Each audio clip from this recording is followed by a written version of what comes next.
Hi folks, we've been getting some really good feedback with regard to some of the latest videos we've been putting out. I want you to know that I really appreciate your emails and even your phone calls that you've been making.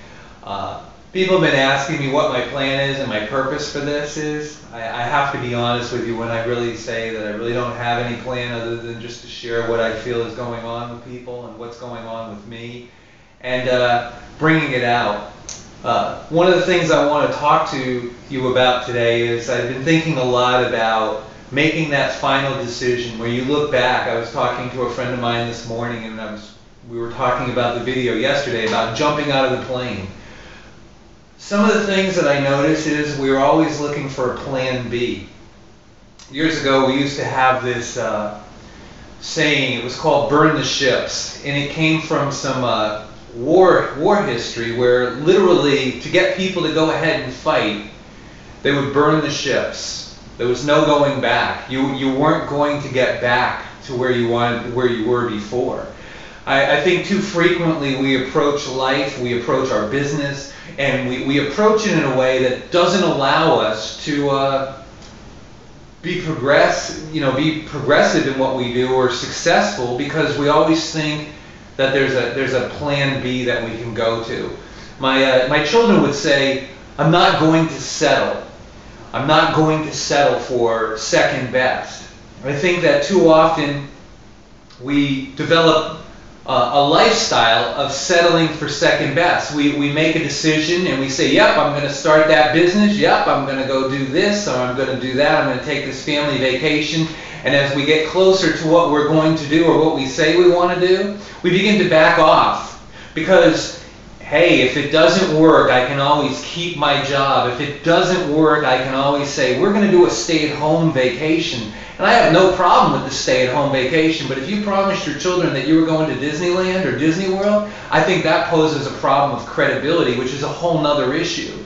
So I want you to give some serious thought to, have you burned the ships? Have you decided that there is no plan B, that this is the way you're going to do it? Many of you have contemplated being in business, and the economy's gotten weird and things are happening out there and the atmosphere and the decision-making process is slowing down, and you're saying, yeah, I'm not so sure this is what I'm going to do, because right now I have a job and I have health care and I have Social Security coming in 10 years and things like that. I have to be honest with you. I am a burn the ship kind of person. I have quit jobs to do the things that I think are important. I have left places of ministry and places of business because I just don't feel it's where I need to be.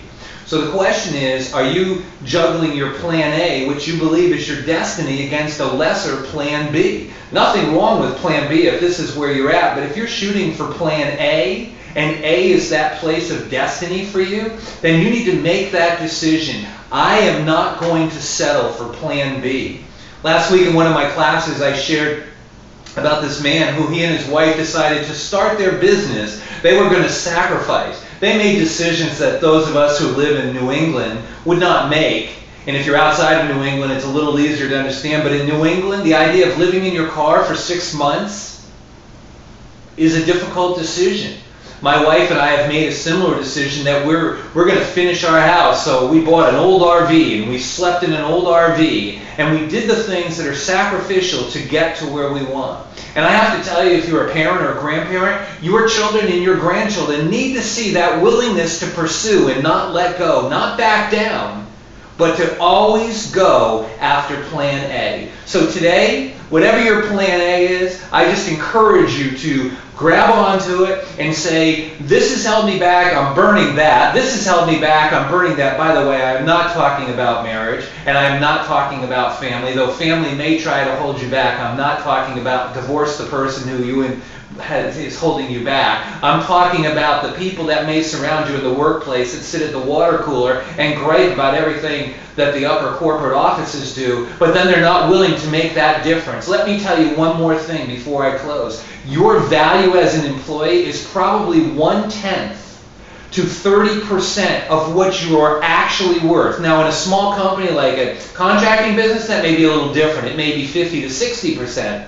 But the fact of the matter is, McDonald's is not successful because they pay everybody their value. McDonald's is successful because it devised a system that they can plug virtually anybody in, and they can walk through it and come out the other side and show profits.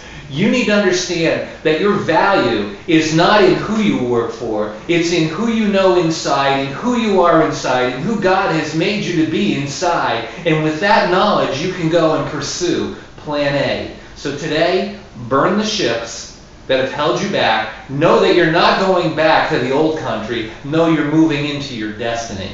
God bless you.